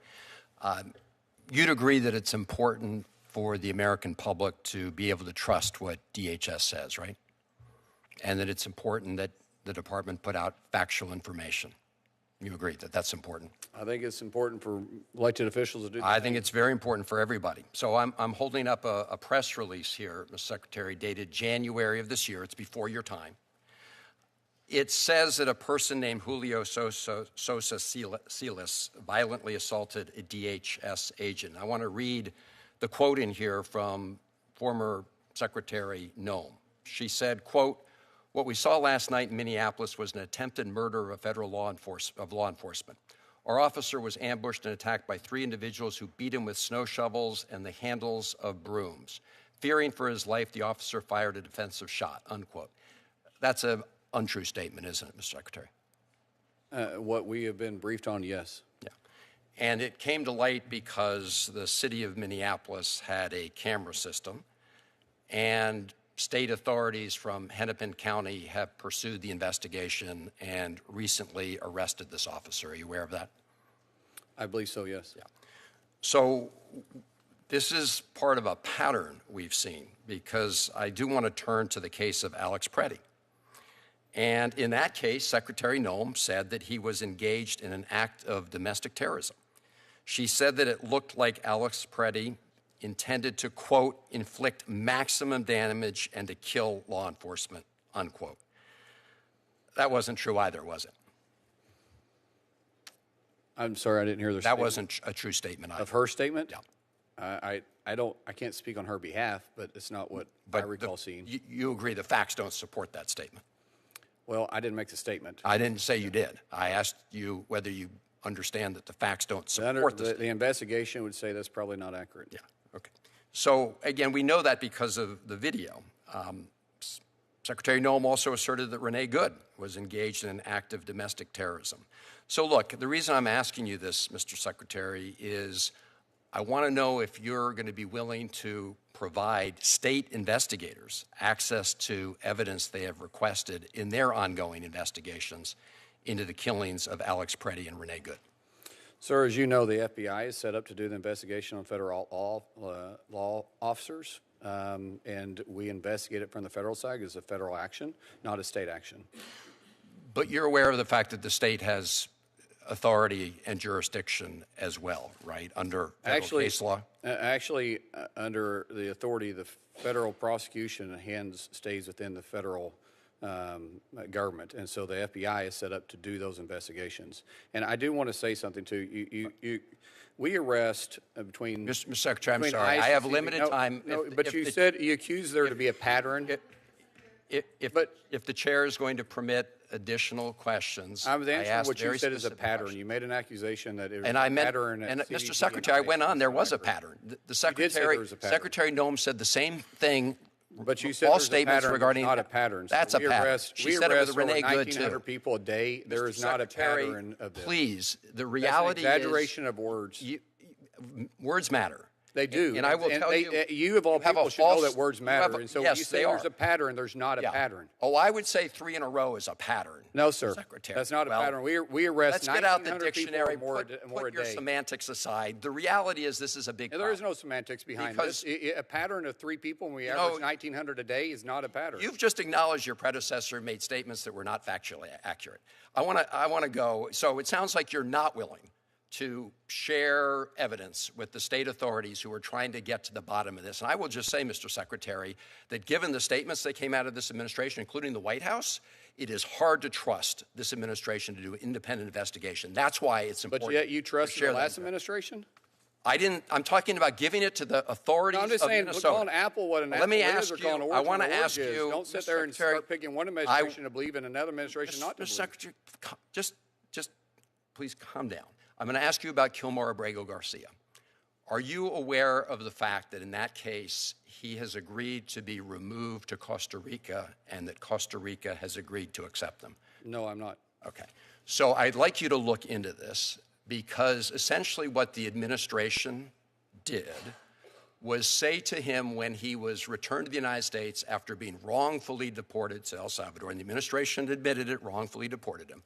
After he was returned, they leveled new criminal charges against him. And they said to him, if you plead guilty to these criminal charges, we'll send you to Costa Rica. And if you don't, we'll send you to Liberia.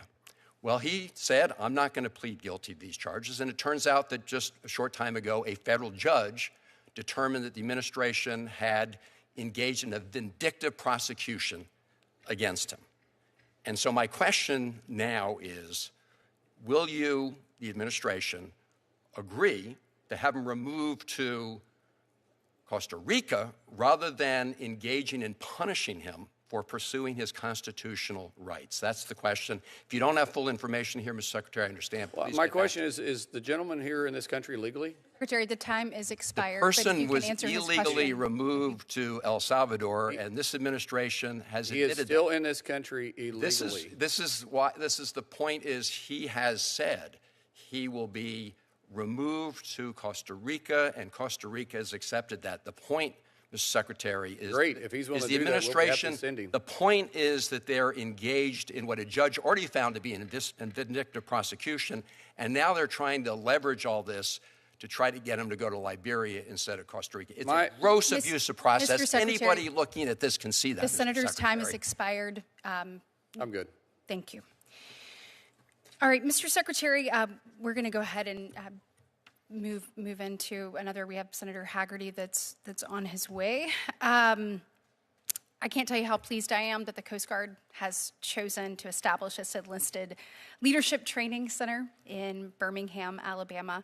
I certainly look forward to being there later this week with Admiral Lundy and hopefully others. And I understand that the Coast Guard's training centers are at max capacity, the ones that we currently have. So, Mr. Secretary, how will the creation of the training center at Birmingham Southern allow the Coast Guard to deliver world-class training support to ensure the continuous deployment of mission-ready personnel to the fleet? Thank you for asking the question. Our biggest asset we have throughout DHS, including the Coast Guard, is our personnel. And everyone want to do their job and do it the best possible way. But it takes tremendous amount of training. Since the Coast Guard is small compared to the other branches, what you'll see is most individuals that are within the Coast Guard are cross-trained, sometimes between 15 or 20 separate jobs. And they're expected to be on a cutter one day and be in an office as a mill aide the next. And they happily do it. And that's why the retention is so high. So when we are able to invest in their continuing training and be able to see that they have the skills and the tools needed to deliver on the threats that face America and our waterways every single day is vitally important. And there's a badge of honor, too, when they see the President of the United States, President Trump, investing in them. And they realize that they're not being neglected, but they're being appreciated. There's a sense of pride that comes along with that. And while they're willing to do their job without recognition, it does feel good when you are recognized. Yeah, well, we're excited to now be a coastie town there in Birmingham. That's a new term, coasties. Yeah, right. So we're looking forward to it, and certainly appreciate all that they do for keeping our country safe and secure. Secretary Mullin, like you, I am proud of the U.S. Secret Service and the work that our law enforcement agencies do every day to keep Americans safe. Hoover, Alabama is home to the National Computer Forensic Institute, NCFI, the nation's premier training center for state and local law enforcement prosecutors and judges combating cyber crimes and electronic threats. Through its partnership with the Secret Service, NCFI has trained thousands of law enforcement professionals and has equipped them with advanced forensic tools to investigate cybercrime, financial fraud, and online exploitation. We've seen an increasing emphasis from DHS on equipping state and local municipalities to become more self-reliant, with the department providing appropriate federal resources and training. Can you talk a little bit about how NCFI trains and equips communities to respond to cyber crimes in their jurisdictions and the downstream effect it has on national security, making sure that our local law enforcement officers are empowered? It's a partnership that we have with local municipalities, state municipalities, and federal municipalities where we use the resources together, and we train together, and we're able to respond in a respectful manner. We also have private partnership in this too, and when you go to one of these facilities, you'll see that we have our federal partners throughout different agencies sitting alongside law enforcement from Miami, Florida, or Massachusetts, Detroit, San Francisco, LA, Seattle. And when we're able to do that in the case of a bad day, and we train for bad days and we hope there's never a bad day, but unfortunately there is. When you see that, you can see that the communication is better. We always debrief after a bad day, and we always find a better way to do it. But because we're used to working together and we have that partnership, it allows the bad days to go a little bit smoother. And Secretary Mullin, the FEMA Review Council's final report stated the council recommends reviewing all existing FEMA programs and maintaining those that are critical to our national security. It went on to say that rather than replacing successful programs, the future agency should double down on those with a proven track record of effective federal, state, and local partnerships, such as the Emergency Management Assistant Compact, National Urban Search and Rescue Program, and the Center for Domestic Preparedness. I agree with the Council's recommendation for strengthening the Center for Domestic Preparedness.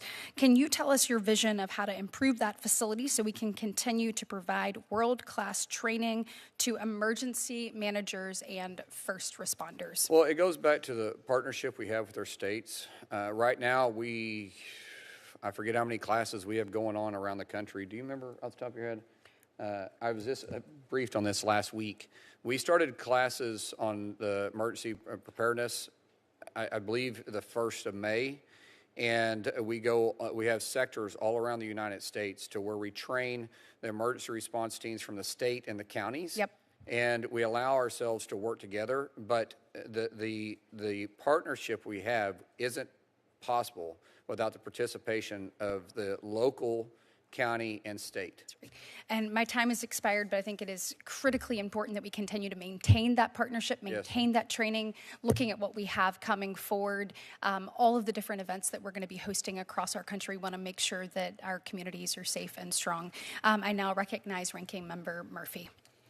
Thank you very much, Madam Chair. I'd like to enter into the record a lawsuit that was filed today by the New Jersey Department of Health, in which they are asking for access to Delaney Hall because they have in fact been denied access to the medical unit, the sleeping areas, and the bathing and toileting areas. So it doesn't actually appear that the lack of violations is due to a finding that the conditions are sufficient, but that actually they are being denied access. Does that change your assessment of whether you've done enough due diligence here? And maybe more importantly, and I understand you may want to look into this, but can you commit us to making sure that the department has access to that? Well, we give them access to the things we are contracted with them and required to do, which is the health, the food, the preparation, the facilities. They don't always have unfettered access to the detention center. And if it's within their contract, we'll help them. But there is a difference between federal facilities, because they're not able to get to all federal facilities, and federal privatized systems too, where they are required by law to have access. We'll always allow them to have access. But because they want to politicize it, and the governor wants to politicize it by saying that they weren't allowed access, it's not true. And I would suggest they spend more time in their own prison system. This is endless. Anytime somebody disagrees with you, whether it's a member of this committee, whether it's a state public health agency, whether it's a federal court, they are politicizing the Department of... Sir, that's exactly what you're doing. Homeland Security. I've just been sort of chilled by our interaction from earlier on this question, and I don't want to put words in your mouth. So I asked you whether you would... Then don't put words in my mouth. Then I'm just going to read back what you said. I said, will you or will you not implement court orders? And your answer to me was, if we didn't think the courts were politicized, then I'd be able to answer that. But we see the courts over and over again use their bench for political opinion. I'm just asking... That's a true statement. Tell me I'm wrong on that one. I'm asking you this... Is that not right or wrong? I'm asking you this honestly. Because I remember when... we certainly... Let me ask... I remember when we were putting these things in conjunctions against President Biden, you were saying... I have limited time. Can I ask the question? I'm asking you a legitimate question. There is no end to this. If Republican administrations don't implement court orders that they believe to be politicized, then Democratic administrations will not implement court orders that they believe to be politicized. And that's exactly what the Biden administration did too. But do you see that as a desirable result? Shouldn't both Republican and Democratic administrations implement court orders regardless of what they believe to be the political Senator motivation? Murphy, what I would love to see is the courts actually do their job and not play politics, but you saw it as you felt during the Biden administration, and we definitely see it right now. If you want to start talking about court orders that was issued against the Biden administration versus the Trump administration, we can start talking numbers, but we also see that the upper courts always overturn, or a lot of times overturn, these lower courts. So you tell me if they're being politicized. Well, they are. I agree that I have questions as to whether certain courts are making decisions. And what I've made it very clear is that we're going to enforce the law and never break the Constitution. I'm going to ask for additional time.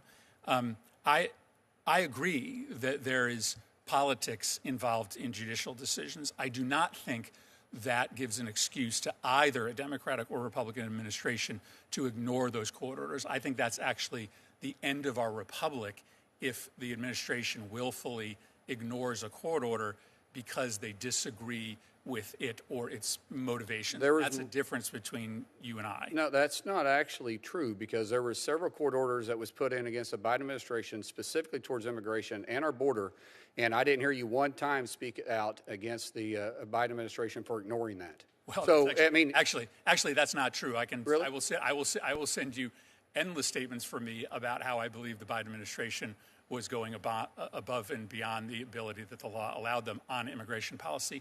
Let me ask you a final question. The nonprofit security grant program, really important program in Oklahoma and in Connecticut.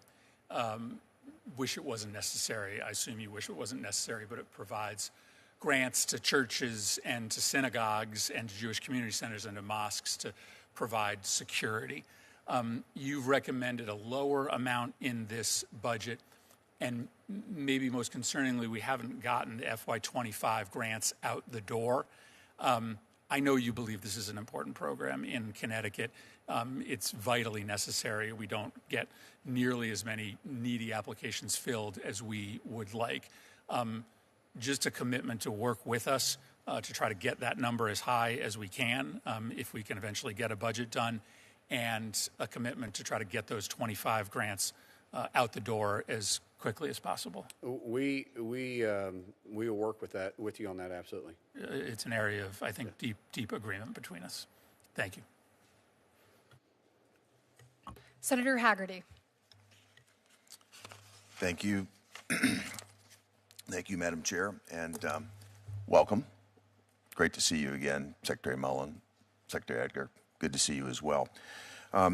When President Trump was sworn into office for a second term, he received an historic mandate. And he also had a historic problem to deal with, too. If you think about it, millions of illegal aliens invaded our country. Over 700 Iranians were released into the system under the Biden administration. In my home state of Tennessee, in 2025 alone, 41 Tennesseans were murdered by people that are here in this country illegally. 41. That's 41 harsh reminders that the consequences of failed enforcement aren't just politics.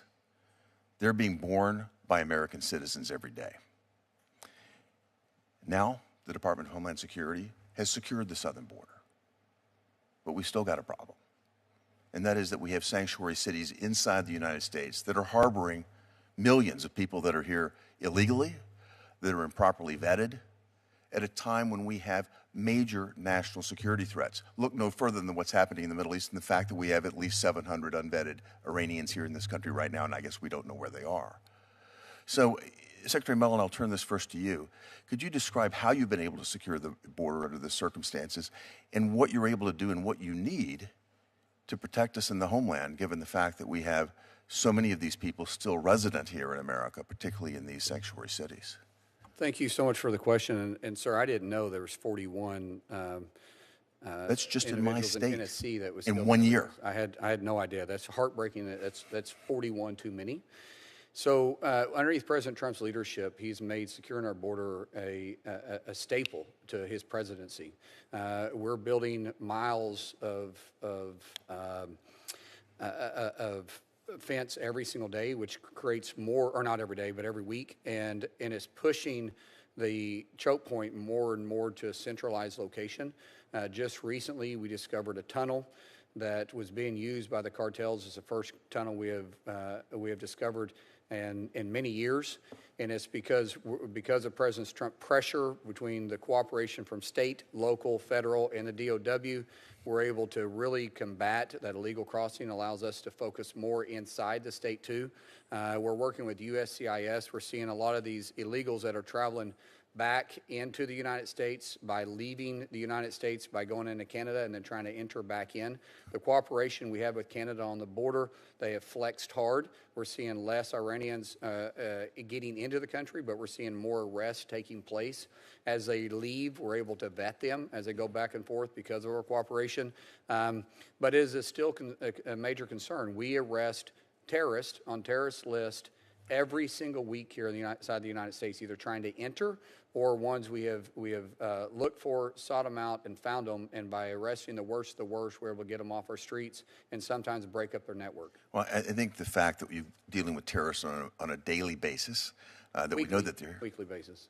I wouldn't say daily. It's amazing to me that we have to go through the reconciliation process to try to properly fund ICE and border protection. If you think about this, our Democrat colleagues have decided that they'd rather take your department apart at a time when we're being invaded than allow us to protect the homeland. I would also add this, Mr. Secretary, because I want to get back at the sanctuary city issue some more. If you think about the invasion that took place of our country during the Biden administration, the millions of people that came in, these sanctuary cities were also erected. Why were they erected? They were erected as magnets to attract these people that entered the country illegally. What does that have the effect of doing? Bringing those people into the sanctuary cities that are, guess what, located in blue states, also has the effect of altering the electoral map of the United States, because these people are counted in the census for the prospects of actually counting electoral votes, allocating, I should say, electoral votes and congressional districts. Very intentionally, I think, the Democrats collapsed the southern border, created sanctuary cities, brought illegal aliens into these sanctuary cities where they refused to enforce the law, and then benefit from the fact that that disproportionately creates representation, congressional representation, and electoral votes. And when I put this to the vote, when we voted on the floor of the United States Senate, every single Democrat voted to continue this process when I tried to stop it. I think that belies the motive here. And I'd just like to know what further resources you might need with respect to sanctuary cities to address this. Unfortunately, what happens in sanctuary cities is we're seeing a pattern where sanctuary cities creates a safe haven for the worst of the worst to stay, but they don't just stay there, they push out. And they push out in the surrounding communities and sometimes in the surrounding states. And when we get on their trail and we start pushing them, we find them going back into sanctuary cities because it creates a sanctuary for them, knowing that local and state officials are not going to actively go after them. And then they find that they get pushback when federal agents, if they're ICE, NCIA, or other agencies go in and try to find them. The resources we need is just to cooperate with us. Why are we having to fight state officials and federal officials on enforcing the law? That seems to me should be common sense. It seems like some of these places we go to, they're more interested in protecting criminals than they are actually protecting law-abiding citizens. All we're trying to do is arrest the criminals that shouldn't be in this country illegally. The worst of the worst that are. I mean, every day we arrest rapists, we arrest child molesters, murderers, drug traffickers, weapon traffickers, money launderers. Every single day I get a report on my desk. And it's not just one or two. It's several or even more that we report every single day that we have arrested on our streets in certain hotbeds where we're flexing, that we're getting these people off the streets. Everybody, Republican and Democrat, should agree that that's the right thing to do. Madam Chair, may I ask an extension for just one further question? Can just quickly do this, so we'll wrap. This has to do with FIFA World Cup. I worked very hard to get this here. Russia, China worked very hard to get it to Morocco. We did get it to North America. The Canadian ambassador to Japan, the Mexican ambassador to Japan both worked with me to get the Japan League vote, which turned the tide to bring it here. I'm delighted to see it here, but I'm also very concerned that in 2 weeks' time, we're going to have millions of people coming to see one of the greatest sporting events in history. How are we going to protect our homeland, given the fact? Well, and Mr. Secretary, time has expired, but if you can briefly respond. First of all, I've never been to a soccer game in my life, and I'm going to one June 12th in L.A., and I'm looking forward to it. In fact, that I got to inherit this is pretty neat. I've learned more about it than I ever have in my life when it comes to football or soccer, is what we call it here in the U.S. We have a local partnership and a state partnership that's very remarkable, and I hope we build on it moving forward. But the shutdown has hindered our preparedness, but we are going to be prepared, and we're working every single day on it. We're locking down stadiums with sweeps. We're pushing out perimeters. We're killing choke points, creating traffic control. We're working with the states. And every city, I'll tell you, every city we're working in, they have cooperated with us, even in sanctuary cities, because I think all of us want to highlight the greatness of the United States during this World Cup. We have 78 Super Bowls in 38 days, and hopefully we pull it off with complete safety. Well, I'm very encouraged to hear that. Thank you, Mr. Secretary, for your leadership. Deputy Secretary Ecker, thank you. Thank you, Madam Chair. Thank you. Mr. Secretary, thank you for your commitment to our homeland, for keeping Americans safe and secure, and for being here with us today. This concludes the question and answer portion of our hearing. Members of the subcommittee will have 2 weeks to submit their questions for the record to the committee, which will then be transmitted to the department, and the responses will be included as part of our official hearing record. Mr. Secretary, I would ask that the department respond to those questions within 10 business days of receipt. Without objection, committee members will have until close of business on June 16th, 2026 to submit materials for the record. Thank you for appearing before us today. The committee stands adjourned.